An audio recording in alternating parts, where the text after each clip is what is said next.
Aparat gabungan TNI Polri mengamankan sebanyak 98 helai bendera bulan bintang dari sebuah minibus di Jalan Lintas Kecamatan Kuala Bate, Kabupaten Aceh Barat Daya.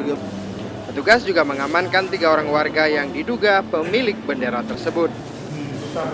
Kepada polisi, ketiga warga ini mengaku dari Kabupaten Aceh Utara dan Kabupaten Pidi. Rencananya mereka akan mengibarkan bendera tersebut di wilayah Kabupaten Aceh Selatan.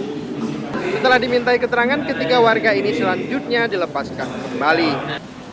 Kapolres Aceh Barat Daya AKBP Haryadi mengatakan pihaknya menyita bendera yang merupakan simbol gerakan Aceh Merdeka untuk mengantisipasi adanya pengibaran bendera bulan bintang pada peringatan Milad GAM ke-39.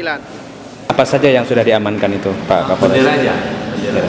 Jadi orang yang bawanya? Orangnya kita interogasi aja, cari alamatnya, tujuannya apa. Semua sudah ada datanya itu. Kemudian karena tidak ada pelanggaran lain, maka lepas. Dari Aceh Barat Daya, Arif Fahmi melaporkan untuk Aceh Video.